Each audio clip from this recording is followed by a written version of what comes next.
formalmente ahora. Buenos días, bienvenidas señoras, bienvenidos señores. Muchas gracias por acompañándonos en este verdadero ciclo de estudio que nos ha planteado Defante y compañía, con la presencia del doctor Mario Bunge, felizmente otra vez en nuestra ciudad, en nuestra casa, hoy en un ámbito un poquito más acotado y diferente a la magnificencia del ECO, donde estos 2 días nos estuvimos reuniendo y, bueno, disfrutando, por cierto, de un espacio único y de un conferencista brillante. La idea de hoy sigue más o menos un poco las pautas de las conferencias de ayer y antes de ayer con respecto a la propuesta de invitar al doctor Mario Bunge a disertar primero y a preguntarle después. Como el programa de hoy es muy ambicioso, ustedes tienen seguramente la propuesta y saben que los temas son la psicología, del macaneo a la ciencia, filosofía de la técnica, de la tecnofilia y la tecnofobia a la técnica responsable, y finalmente ciencia básica, ciencia aplicada y técnica en la cultura moderna. Entonces hemos pensado que tal vez lo más práctico sea invitarle al doctor a disertar sobre el primer punto, después recibimos las preguntas, después haremos tal vez un break, un pequeño espacio para tomar algo y volvemos para seguir con la misma mecánica con los otros 2 puntos. Un par de, no diré recomendaciones, pero apuntes para tener en cuenta. Les agradeceremos que todas las preguntas las pasen por escrito. Ustedes tienen material, tienen apuntadores, y si no lo tienen, pídanlo porque se los vamos a entregar.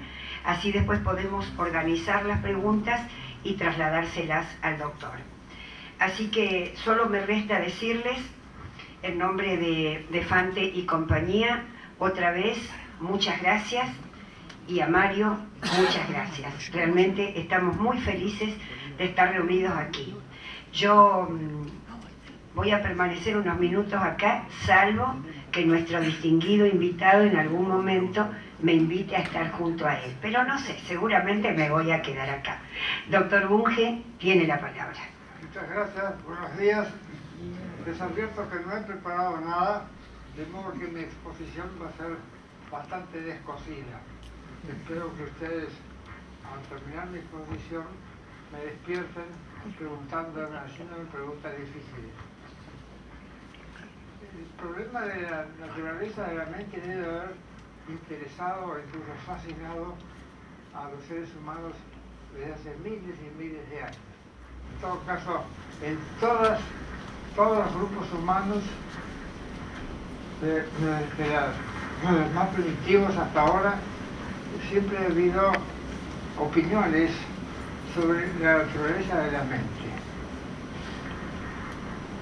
Las primeras ideas sobre la naturaleza de la mente fueron de tipo religioso.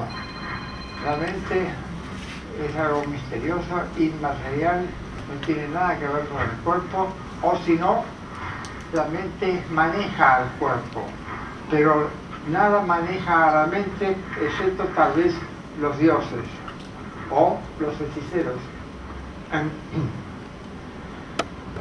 Las primeras reflexiones racionales sobre la mente se deben a los filósofos presocráticos que había no solamente en la Magna Grecia, sino en las márgenes de lo que hoy es Turquía y en Sicilia.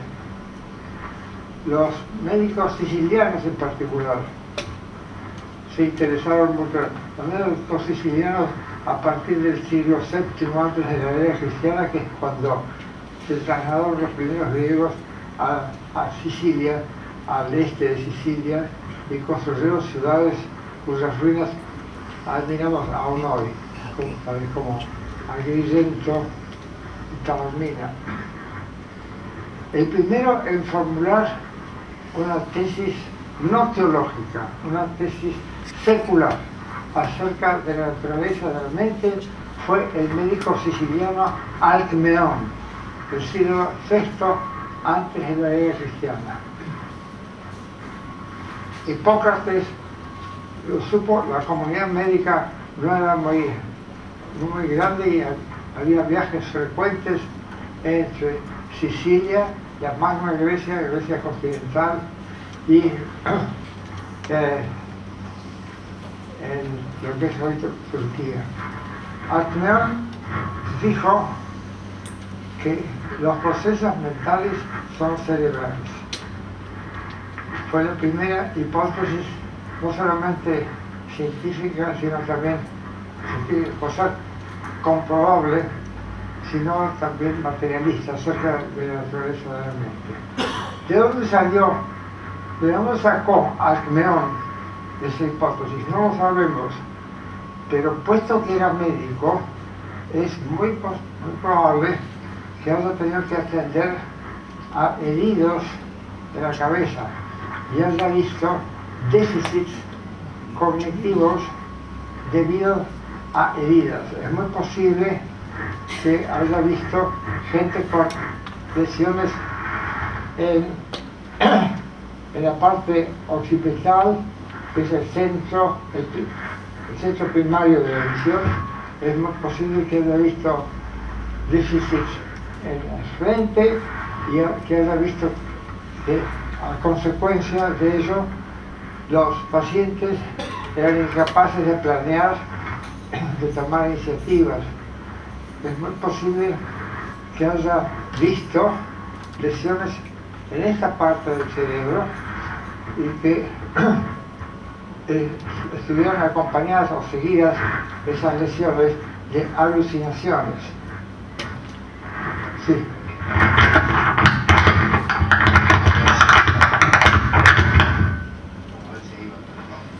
En todo caso, gracias.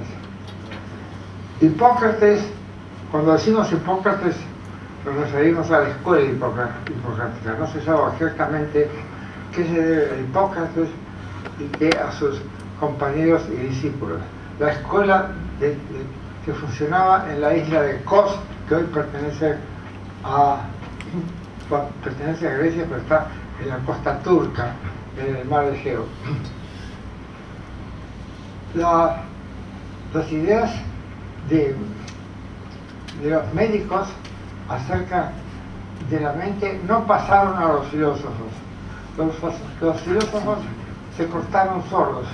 Los filósofos, en su enorme mayoría, siguieron a los teólogos, siguieron con la creencia en el alma inmaterial y en el caso de los cristianos también inmortal. Hubo desde entonces, o sea, desde hace 2500 años, dos corrientes paralelas en la psicología. La psicología médica de Hipócrates, Galeno y sus sucesores, y la psicología filosófica. Los médicos tenían a su favor datos acerca de la condición mental de heridos de cabeza. Los filósofos especulaban sin ninguna evidencia, ningún elemento de prueba.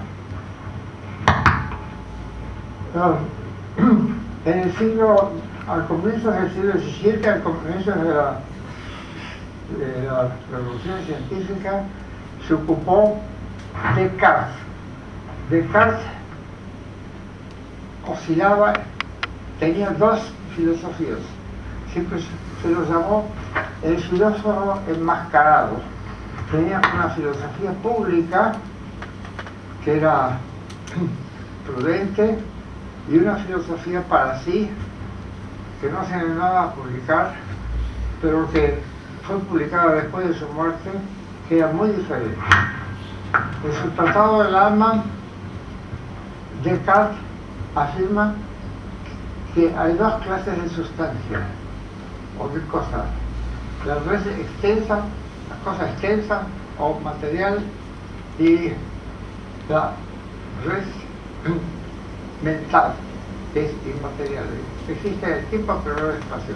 no se puede localizar los acontecimientos mentales.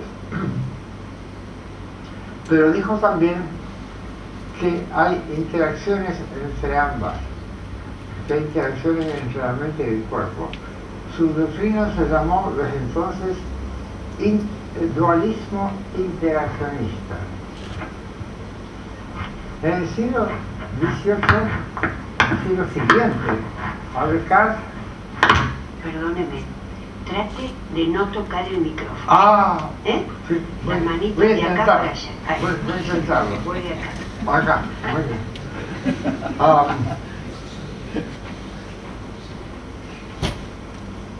En el siglo siguiente, Descartes ejerció una influencia muy notable sobre los filósofos de la Ilustración. Los filósofos de la Ilustración descubrieron las obras que Descartes no se había atrevido a publicar durante su vida. Descartes se la pasó escapando. Primero se escapando de la Inquisición, por supuesto. La Inquisición acababa de condenar a Galileo, entonces primero se escapó, pidió asilo de los calvinistas en Ámsterdam. Y después Ámsterdam no le pareció suficientemente segura y se escapó a Estocolmo bajo la protección de la reina Cristina, la primera Cristina, no la segunda. Y se dice, pero no hay constancia, de que ahí fue asesinado por un enviado de los jesuitas, se dice. No se debe extrañar porque las opiniones de Descartes, las opiniones que no se animó a publicar, eran heréticas. En su Tratado del Hombre y en su Tratado del Mundo, Descartes, completamente materialista, más aún mecanicista, él intenta explicar la visión de manera fisiológica.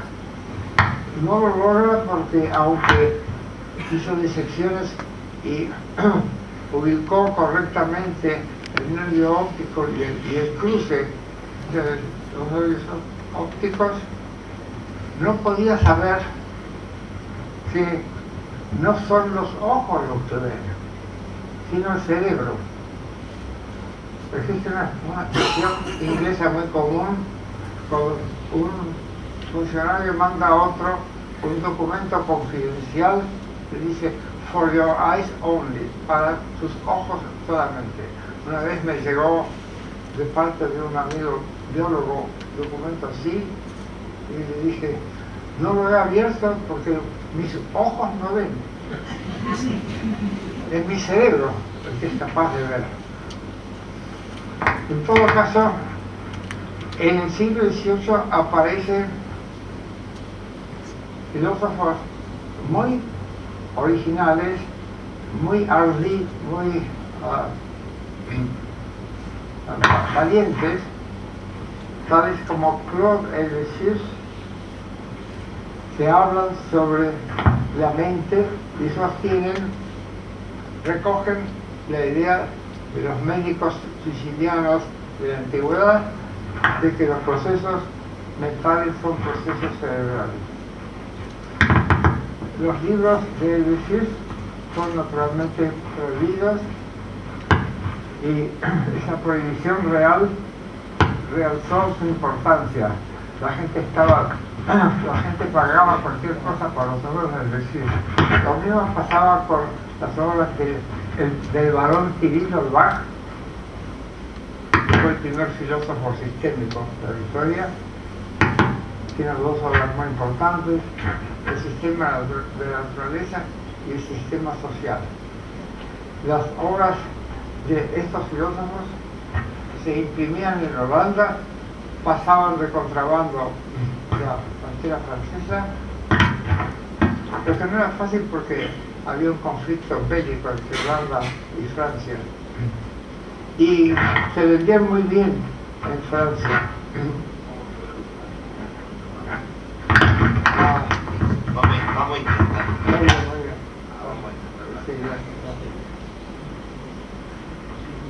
la prohibición de las obras de Recife y de Dolbach y de Voltaire y de Lamberty y de todos sus compañeros, las ventas mejoraron muchísimo gracias al interdicto real, a la prohibición real, porque había mucha gente en el orden que estaba en contra de la religión. En todo caso, eso no afectó a los filósofos. La mayor parte de los filósofos siguieron siendo dualistas. En particular, fueron dualistas los filósofos más conocidos de aquellas épocas, Locke, Hume, Kant. A fines del siglo XVIII, poco después de la Revolución Francesa, aparece un médico, un psiquiatra, Philippe Pinel, discípulo de los ilustrados y que se ocupa no ya del alma en general, sino de los trastornos mentales.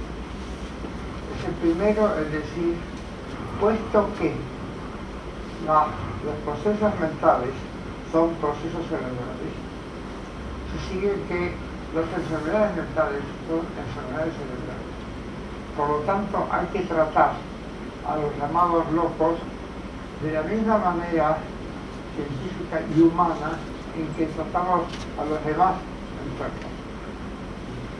Propuso entonces y consiguió que el gran hospital psiquiátrico de la época, la Salpêtrière, se transformara de lugar de castigo, porque se creía que a los locos había que castigarlos para calmarlos, se convirtió en un hospital común.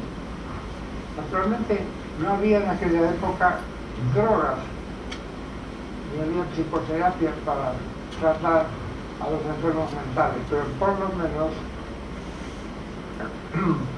gozaban del apoyo moral de los médicos y de las enfermeras, no les pegaban, no les castigaban, no vivían con ese doble terror de las alucinaciones por un lado, en particular las alucinaciones de los esquizofrénicos,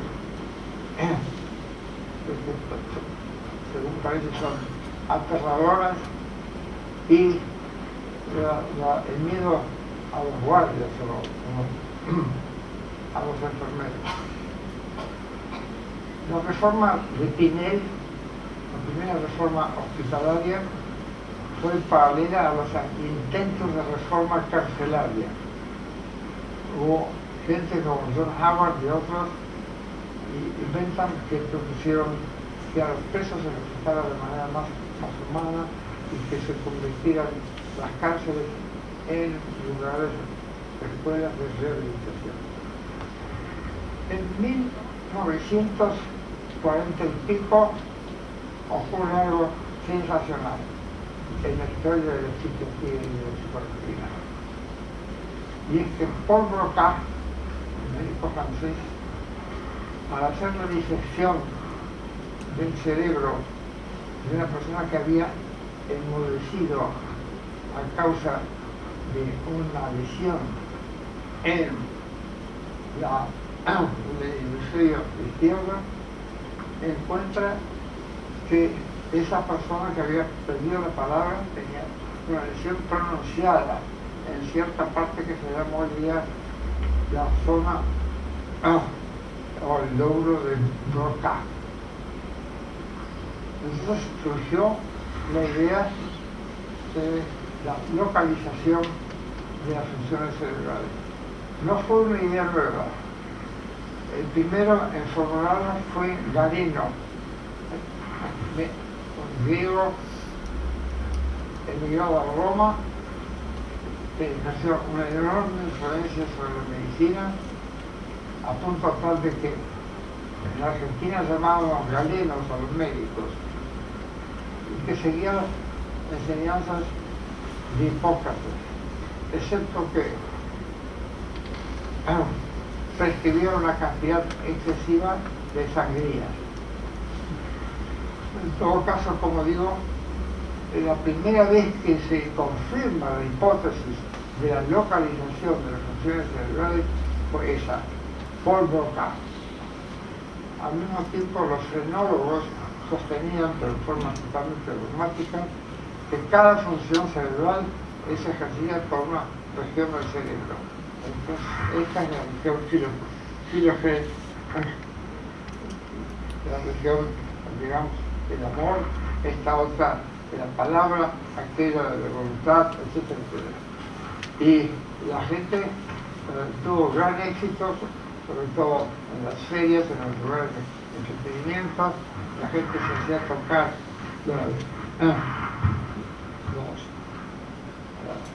las protuberancias en la caja craneana, y entonces el frenólogo diagnosticaba: usted tiene, es muy inteligente, tiene gran imaginación, se enamora fácilmente, etcétera, etcétera. Eran afirmaciones totalmente gratuitas. Pero 20 años después de Paul Broca, otro gran neurocientífico, Wernicke, encuentra que hay un segundo centro del lenguaje, que queda no aquí, sino aquí, más atrás. Es el centro de la comprensión del lenguaje. El centro de Broca es el que controla la formación y la emisión de la palabra. Este de acá se ocupa de entender qué se oye. Son dos funciones totalmente diferentes. ¿Cómo se descubrió? El mismo Wernicke lo escribió y habló de la disociación entre los dos centros. Hay gente que habla y habla, pero no habla a tontas y a locas, no, lo que dice no tiene sentido. Por ejemplo, los existencialistas. Obviamente tienen los existencialistas, tienen lesionada la religión de Wernicke. Hay otros que entienden todo lo que se les dice y quisieran hablar, pero quedan mudos porque su región de Broca ha sido gravemente lesionada. Entonces hay esa disociación entre entender la lengua, una lengua, y hablarla o escribirla. Esos fueron los comienzos de lo que hoy se llama neurociencia cognitiva. Porque Cajal, aunque Cajal participaba de esas ideas, las conocía muy bien, y aunque fue el más gran neurocientífico de todos los siglos, ¿sabes? Santiago Ramón y Cajal, no se ocupó de las funciones cerebrales, escribió sobre ellas, pero no hizo experimentos. Tenía sus ideas, pero no hizo experimentos sobre eso. En cambio, dibujó meticulosamente una cantidad de circuitos neuronales, más aún, mirando sus diagramas, adivinó correctamente cuál era el sentido del flujo nervioso, porque son calles son como carreteras de un sentido solamente. Pero Cajal tuvo gran influencia, los escritos de Cajal, en toda la cultura, incluso en español, cosa rara. Tuvo discípulos españoles, algunos de los cuales llegaron acá. Pío de Río Ortega fue uno de los discípulos de Cajal que vino acá. En aquella época los gobiernos fascistoides que padecíamos no simpatizaban con la República Española, que había sido, los franquistas habían sido, por supuesto, exaltados por la Iglesia Católica, de modo que no hubo recepción favorable. En cambio, México abrió las puertas a los republicanos españoles y se benefició enormemente. Los republicanos no solamente enseñaron en universidades, sino que organizaron instituciones tales como el Colegio de México, escuelas secundarias, etc. Y también llegaron a México algunos discípulos de Cajal, que a su vez formaban escuelas. Pero la psicología iba marchando bastante bien.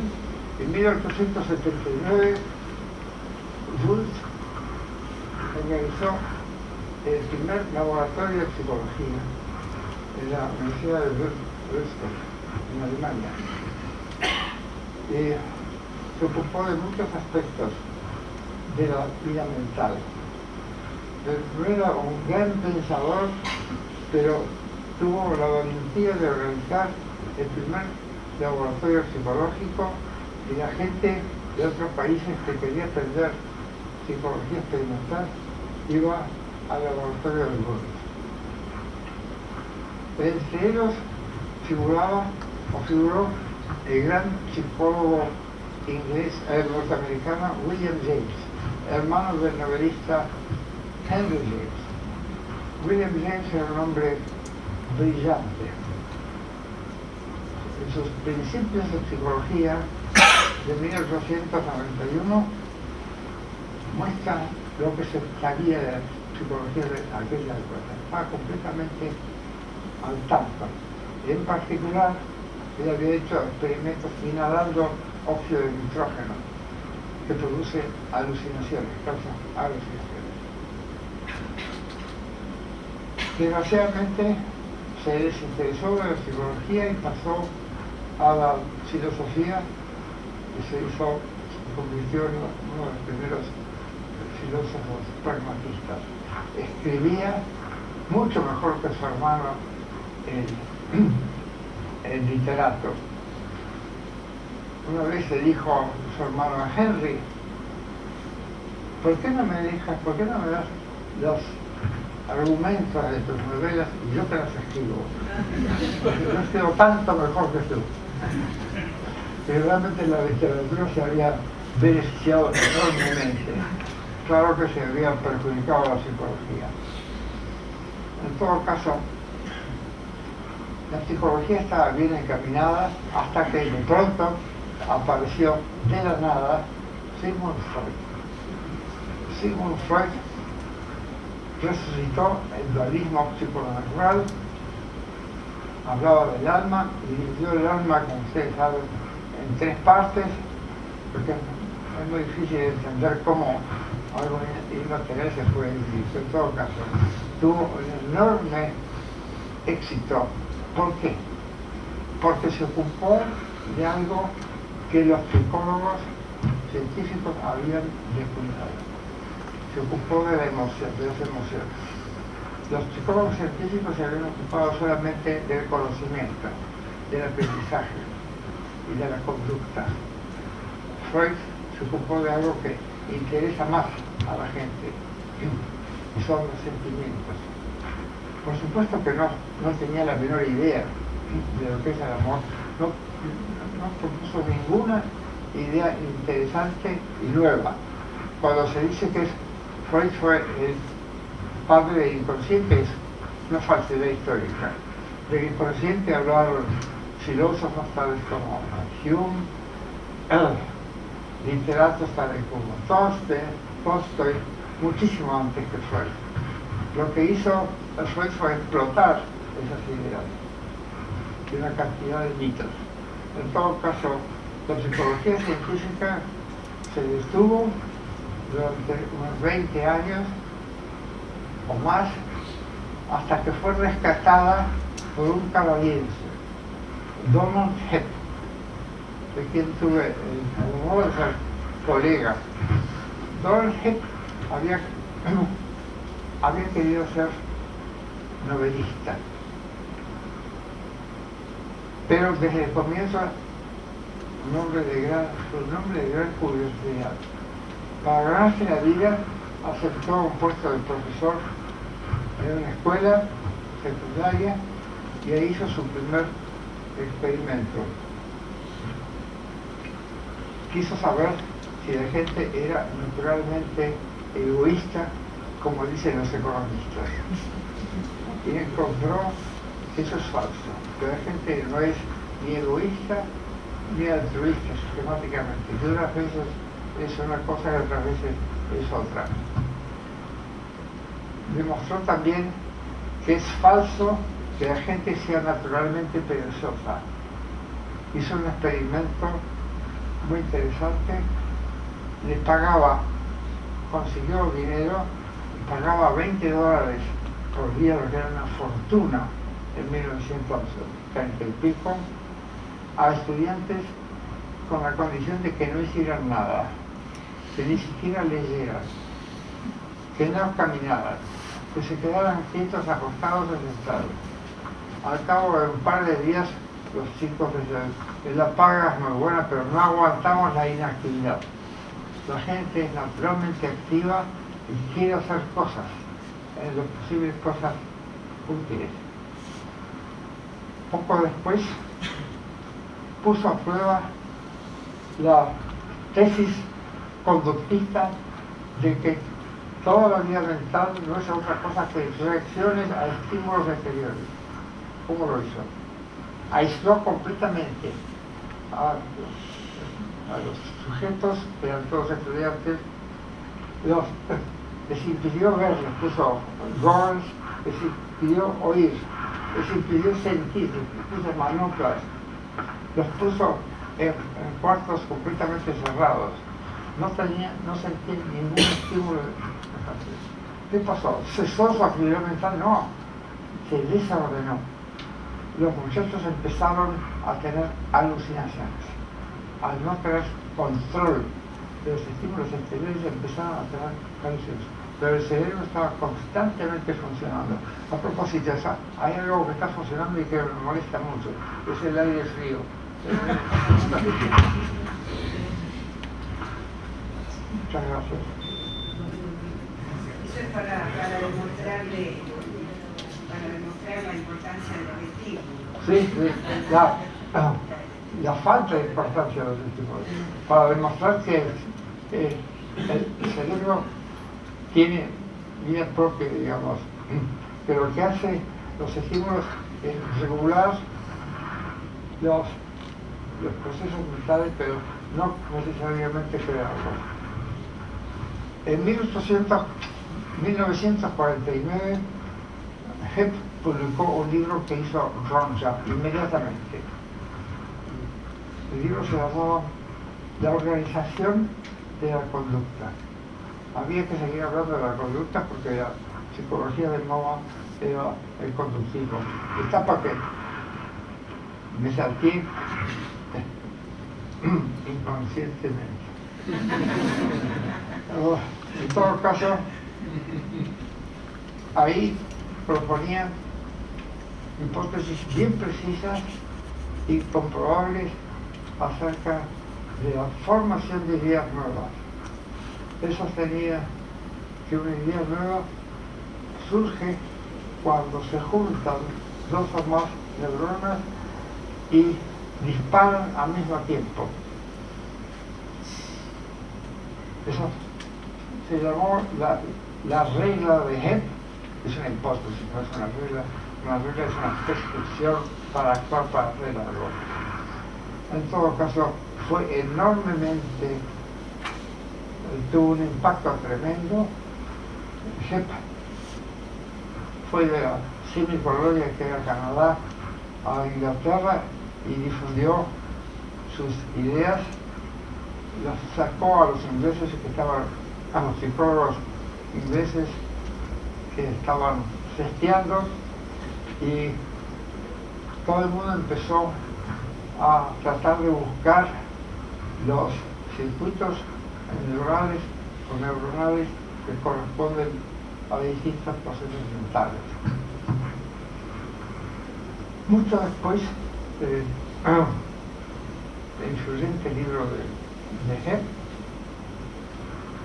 unos 25 años después, se inventó el aparato de resonancia magnética, que permite ver, visualizar lo que está haciendo el cerebro en un momento dado, no solamente en una región, como se conseguía antes con métodos electrofisiológicos, sino el cerebro en su conjunto. Permite ver cuáles son los centros más activos cuando el sujeto está recordando algo, cuando el sujeto está pensando en una melodía musical o lo que fuera. Él trabajó junto con un gran neurocirujano, Wilder Penfield. Penfield tuvo el coraje de abrir la caja craneana de pacientes que tenían que ser operados para sacar los focos epilépticos. Entonces tuvo el coraje de aplicar corrientes eléctricas débiles a distintas partes del cerebro. Eso ocurría hacia 1840. En la misma época en que Hebb estaba pensando esa hipótesis.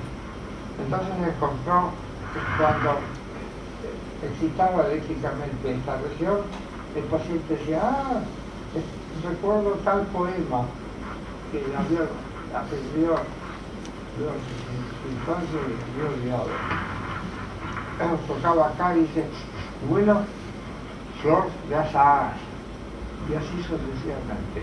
Confirmó así la vieja hipótesis de Galeno de la localización de las funciones mentales.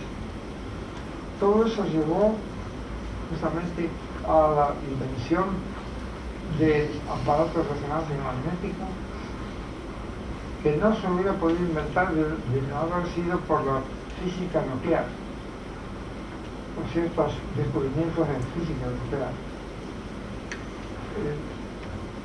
El aparato de resonancia magnética cambió completamente el instrumental, la ejecución realmente del instrumental de que dispone el psicólogo. Y hoy día hay localizaciones bastante precisas, son muy restrictivas. Muchos grandes investigadores,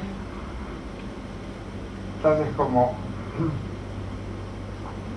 Rodolfo Ginás, el colombiano que enseña en Colombia, y Donald Mancaso, que fue el descubridor de las columnas de la corteza cerebral, y descubridor de que además de las capas, de las 5 capas que tenemos en neuronas, las neuronas se agrupan en columnas.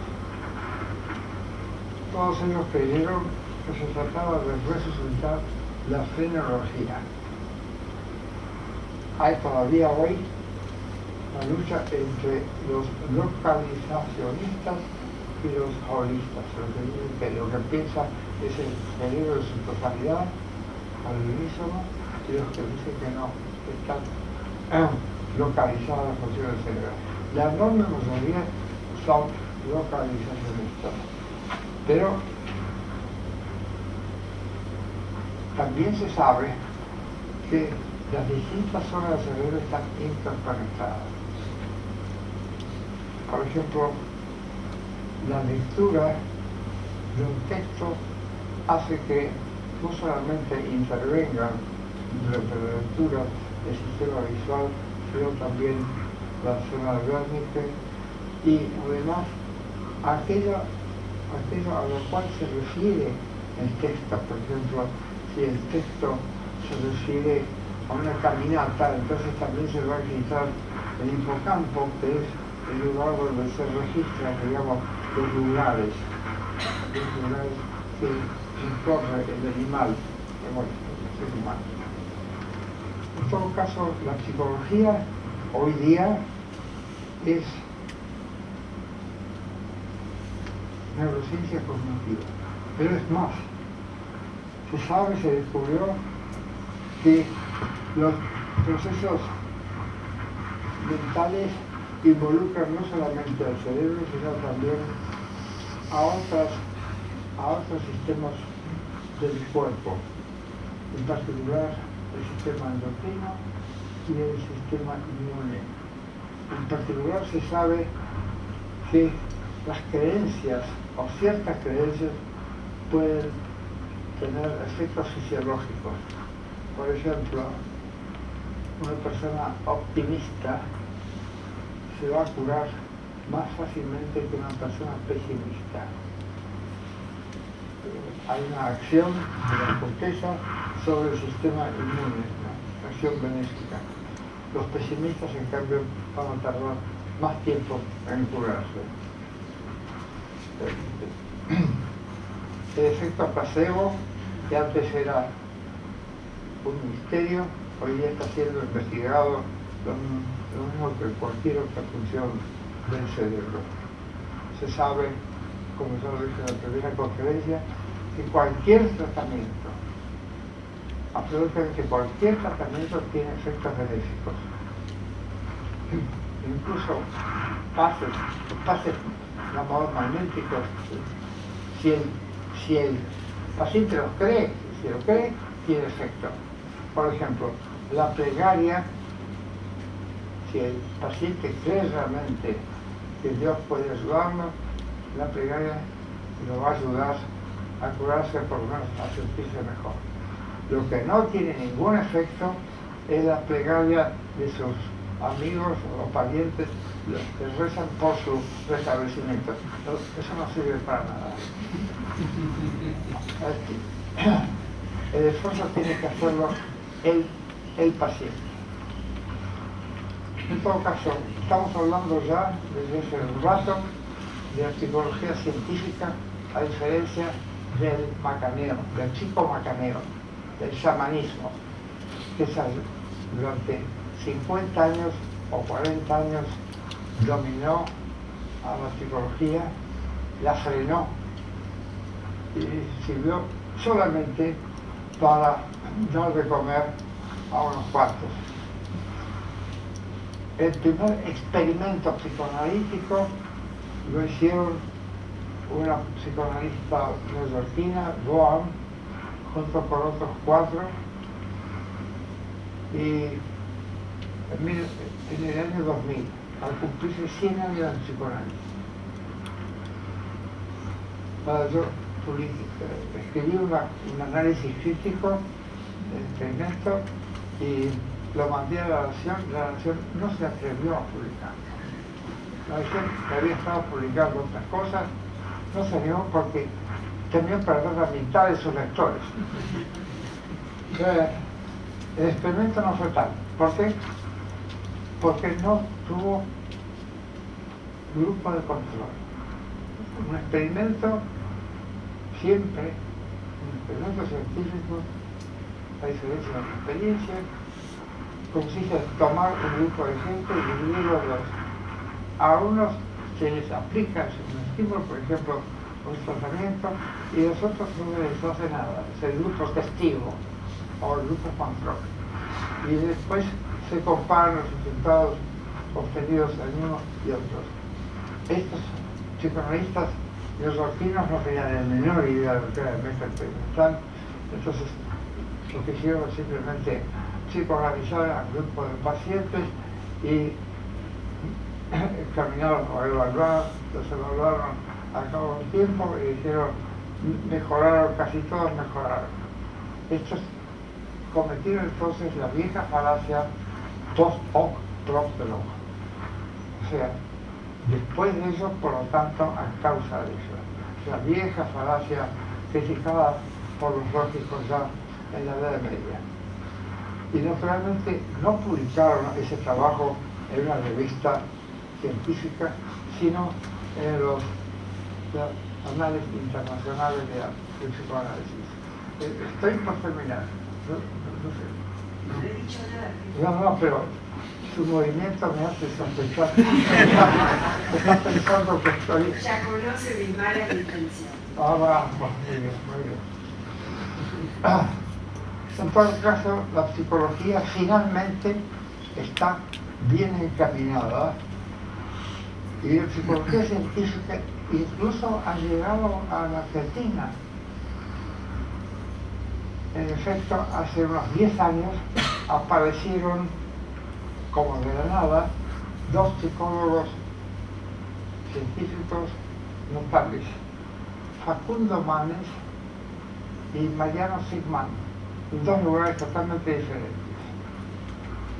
Facundo Manes se recibió de médico y se puso a estudiar psicología, primero acá, después él fue a Inglaterra, ha estado publicando en revistas científicas muy buenas.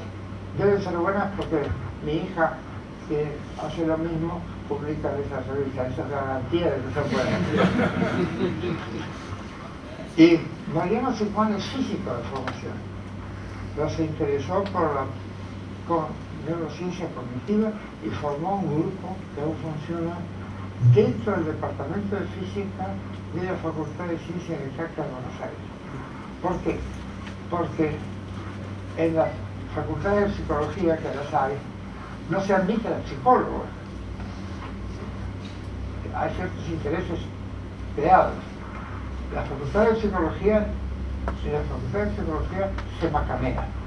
Y si va un tipo como Sigman, que exige o que hace experimentos, se acabó el negocio. Entonces producen en grandes cantidades licenciados en psicología, lo producen profesores que no tienen doctorados en psicología científica, que no tienen la menor idea de lo que es la psicología científica. Son unos freudianos, otros son lacanianos, etc. Son pequeñas escuelas, pequeñas sectas. En todo caso, Facundo Manes, para poder financiar sus investigaciones, formó INECO. INECO es un instituto donde no solamente se hace investigación básica, sino que también se trata a pacientes. Se los trata con los medios de que se imponen. Píldoras y terapia cognitiva. Bueno, me he salteado muchísimo, me he salteado toda la etapa conductista, que fue prácticamente estéril, que produjo muy poco, excepto unos pocos experimentos.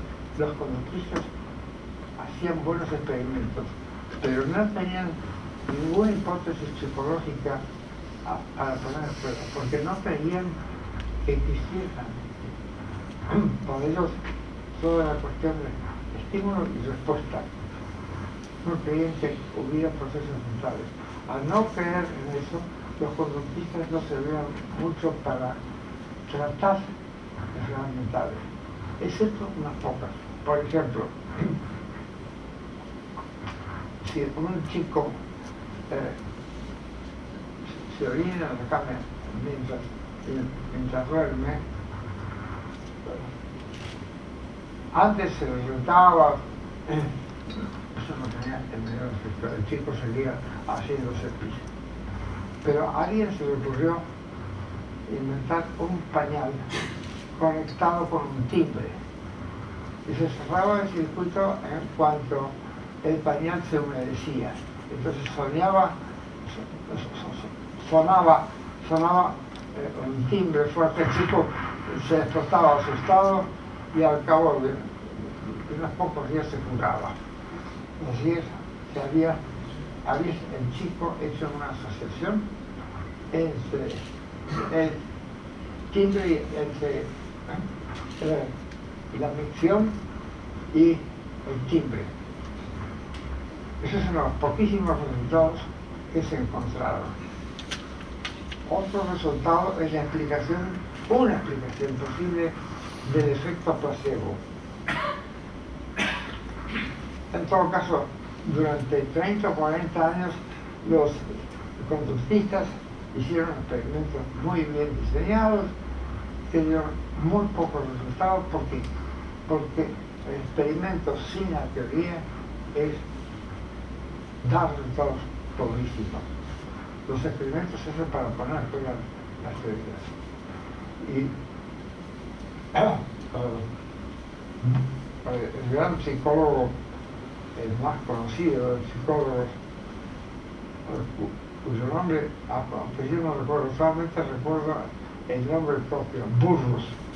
A ver si alguien no recuerda el nombre del gran psicólogo, tipo muy simpático. Bueno, Skinner.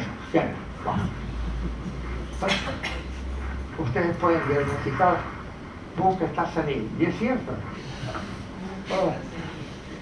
Con la edad se pierde, lo primero que se pierde son los nombres propios. En todo caso, Skinner tiene todo un artículo diciendo que sostiene que no hace falta una teoría del aprendizaje, pero que hay que hacer son experimentos al aprendizaje. A no haber teorías, no se explica por qué algunos organismos aprenden ciertas cosas y otros no. Se sabe que organismos muy sencillos, gusanos, pueden aprender, o las babosas del mar, la amplicia, puede aprender a imitar, por ejemplo, ciertos estímulos. Se sabe que para que aprender algo hace falta tener una cierta cantidad de neuronas. Por caso, el conductismo está prácticamente terminado. El psicoanálisis está prácticamente terminado, excepto en Buenos Aires, Barcelona y París. Pero ni Barcelona ni París producen grandes experimentos psicológicos y teorías psicológicas. Y en Argentina, como dije, 2 personas jóvenes desde hace 10 años están produciendo ideas y experimentos. En suma, la psicología existe desde que la gente se puso a pensar en problemas mentales, a tratar de explicar por qué se piensa esto de aquello, por qué la gente se conduce de la manera que se conduce. O sea, la psicología debe tener por lo menos 5.000 años de edad. Pero las primeras tentativas científicas fueron las de Alcmeón, Hipócrates, Galeno, y el primer laboratorio de psicología se forma en 1879, y hoy día los laboratorios de psicología cognitiva son bastante sofisticados. El aparato más caro que tienen es el de resonancia magnética, que cuesta como $1 millón, pero eventualmente supongo que se abaratará, porque hoy día el aparato de resonancia magnética lo usan no solamente psicólogos, sino también médicos para localizar lesiones cerebrales. Por ejemplo, han encontrado recientemente que la depresión profunda y prolongada daña al cerebro, produce huecos en el cerebro. No es cosa, no hay que tomarla en broma la depresión. También se descubrió hace muy poco que ciertos procesos mentales involucran no solamente la sustancia gris, sino también a la blanca. Se ha descubierto también que el cerebro a veces participa, no soy paciente, es importante. No, que se le cayera el micrófono. Se me cayó el micrófono. Yo tenía el micrófono. Bien, me acerqué para mirar. Bueno. Pero el micrófono no es indispensable en el caso de un porteño. Los porteños son no solamente groseros, sino también gritones. Bueno, con eso los dejo, con una sola frase. La psicología chamánica ya cumplió su ciclo. La psicología científica está sobre el buen camino y hoy día se la reconoce como una ciencia y goza del apoyo de gobiernos más o menos civilizados, y hay un número creciente de gente joven que se interesa por esa ciencia, que se dedica su vida a esa ciencia. Y con eso, poco a poco, van a ir alimentando la psiquiatría, que sigue siendo la rama más atrasada de la medicina. Ya hay algunos resultados, no muchos, pero hay algunos, y es de esperar que dentro de pocos años se pueda tratar de manera más eficaz a las enfermedades mentales, uniendo la neurociencia con la psicología y la farmacología. Nada más.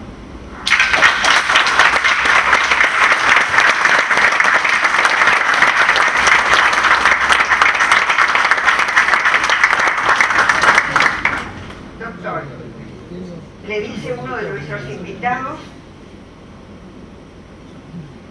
la mayoría de los neurocientíficos niega el libre albedrío. ¿Usted qué opina sobre esto? Me parece que es un disparate. La experiencia diaria muestra que tenemos libre albedrío. Eso no quiere decir que venga de arriba o que venga de afuera. Por eso acabo de decidir cortar. Si no, Bien, porque usted dispone... acabo de probar que tengo libre albedrío. Ahora me siento sin que usted me lo ordene. Eso, hay una vieja creencia de que, puesto que la idea del libre albedrío fue concebida por un teólogo, San Agustín, debe ser falsa. A veces la pegan los teólogos. En este caso, Agustín tenía razón. Lo que pasa es que la explicación que dio Agustín no puede convencer al científico. Agustín dijo lo siguiente: Dios no solamente es todopoderoso y omnisciente, sino también es bondadoso. Los crímenes que ocurren en el mundo no son culpa de Dios, son culpa de los seres humanos. Los seres humanos están dotados, tienen la libertad para comportarse bien o mal. Entonces, los pecados los cometen los seres humanos. Los antiguos griegos, en cambio, creían que, o solían creer, que todo lo que hacían, lo hacían guiados por los dioses. Eran fatalistas. Estaban equivocados los antiguos griegos. La gente obra como obra porque tiene libre albedrío. Desde luego que hoy sabemos que la libertad no es completa. Sabemos que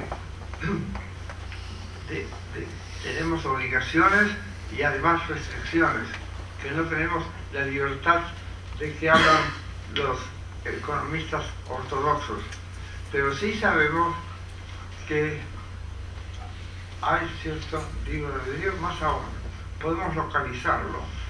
Usted ejerce su libre albedrío con esta parte del cerebro.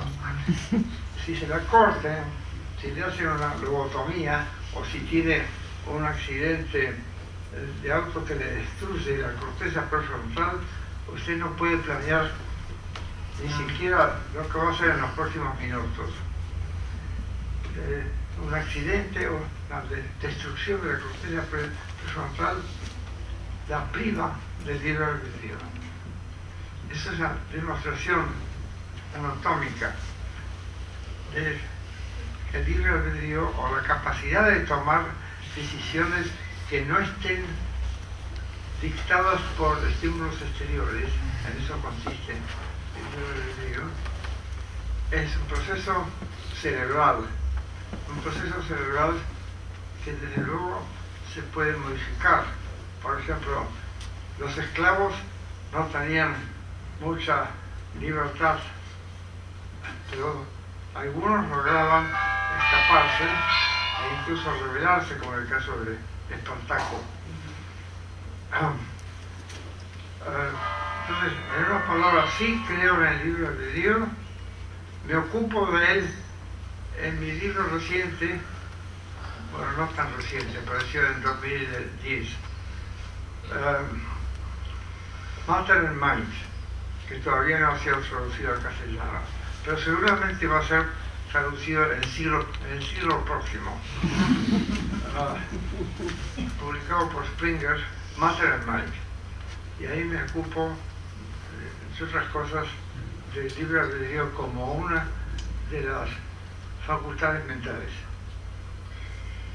Doctor, cuando un médico, un arquitecto, por ejemplo, efectúan una mala praxis, pasan a ser muertos civiles.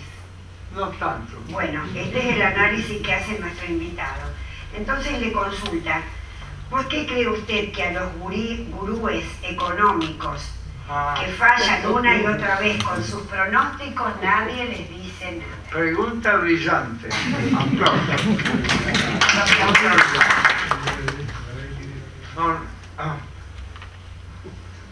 Por ejemplo, el secretario ministro del Tesoro de los Estados Unidos, Geithner, fue uno de los culpables de la crisis del 2008.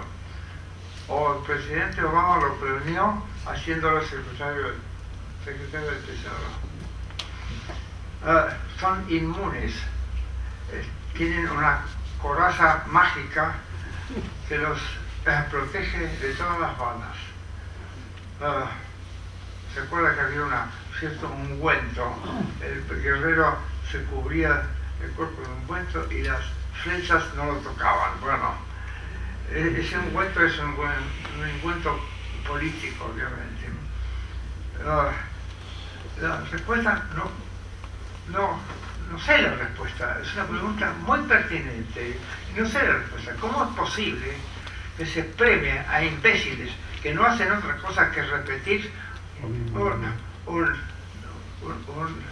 dogmas que fueron refutados hace mucho tiempo por los psicólogos experimentales? Además, el sentido común dice que la crisis fue producida por malas inversiones hechas por banqueros, grandes banqueros, y la única banca que pagó por las estupideces que cometió fue Lehman Brothers, y a los demás lo salvó el Dios, el señor presidente. Iba a decir otra cosa y me olvidé. Pero en todo caso, eso es una muy buena pregunta. Pero lo que ocurre es lo siguiente, que el cargo de economista del gobierno no es un cargo electivo. El pueblo no puede castigarlo dejando de votar la próxima vez. El Lord Chancellor, que es el ministro de Hacienda de Gran Bretaña desde hace siglos, es el hombre más poderoso de Gran Bretaña, pero no es un cargo electivo. Tendría que ser un cargo electivo, pero elegido por el gremio y con input, por supuesto, del partido político en el poder. Pero es un escándalo que gente como Domingo Cavallo y como Geithner en Estados Unidos no estén partiendo piedras en una prisión. En cambio, lo mandaron a Mandela, a Nelson Mandela, a partir piedras. Doctor, ¿qué nos puede decir de algunos desarrollos de psicología social, como por ejemplo la dinámica grupal, Villon-Rivière? No, la psicología social, en serio, nació en los años 1940, más o menos, con experimentos que mostraron cómo el sujeto es influido por quienes se rodean, al punto tal de cree percibir fenómenos que no ocurren. empezó, como digo, con eso, no tiene nada que ver con la dinámica grupal, con todas esas cosas. La psicología social se ocupa, bueno, hay dos clases de psicología social, pero desde hace unos 30 años la psicología social se ha unido con la neurociencia y se habla ya de Cognitive Social Neuroscience, o sea, neurociencia cognitiva y social. Es una rama poco cultivada, pero que está dando resultados.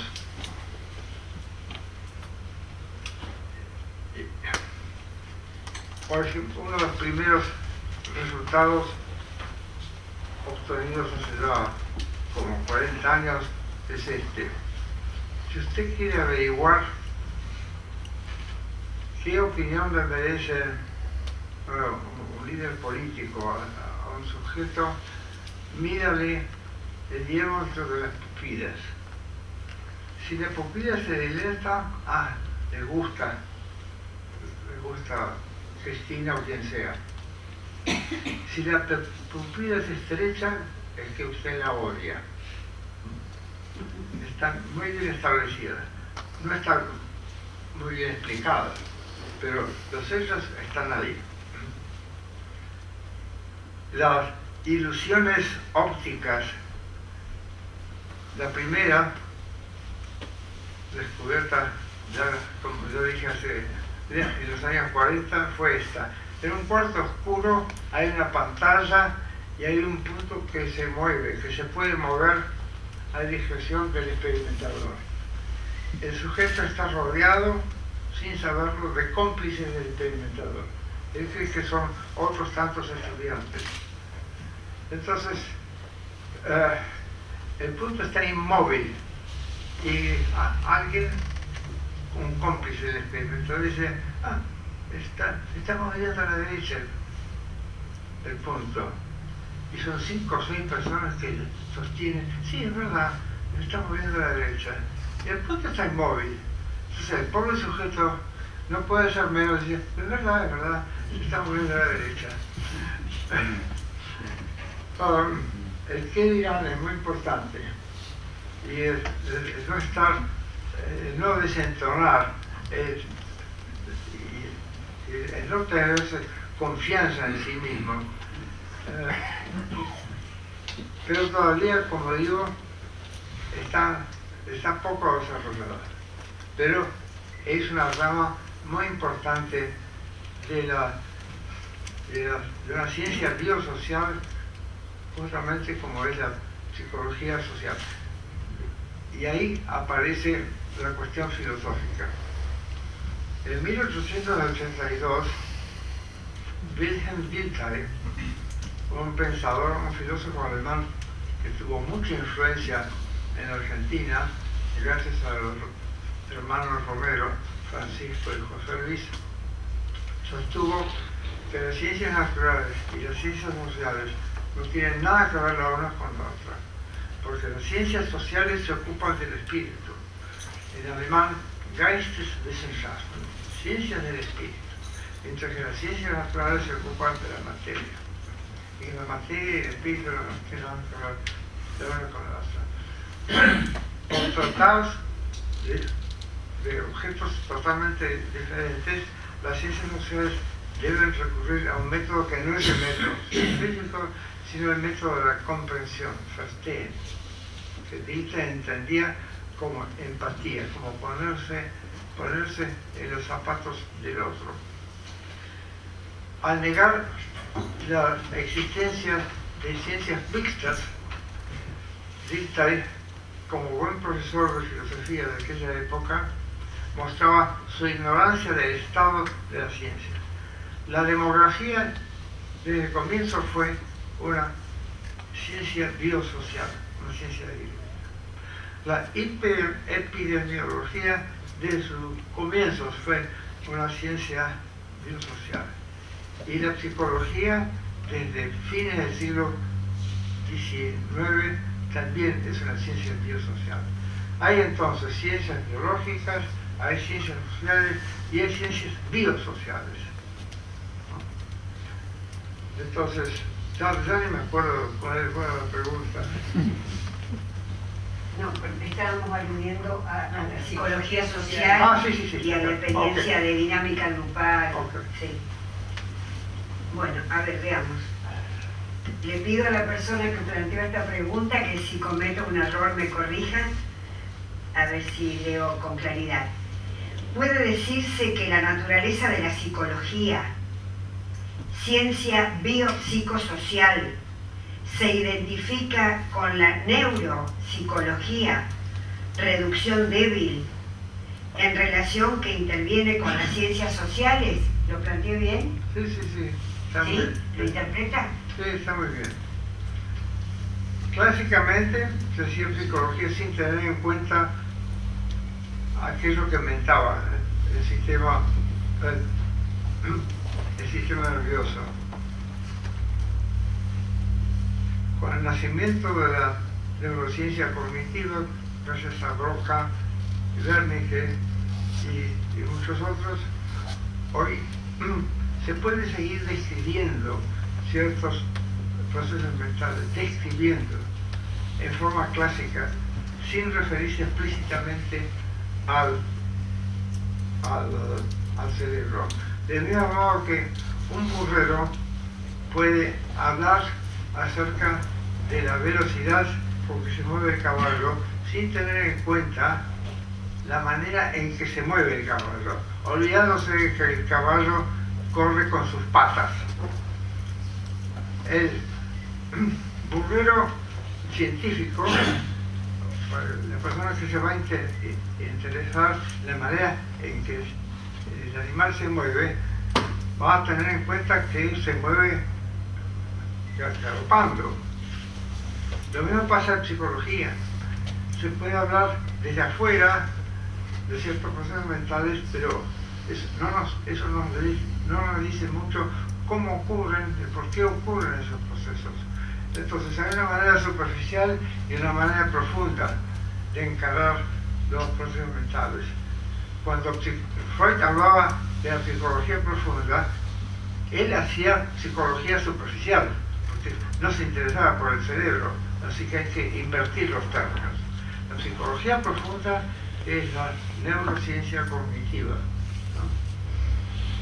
Y esa está muy bien, estoy completamente de acuerdo, es una reducción parcial, no total, porque no basta con decir en qué estado o qué procesos ocurren en el cerebro.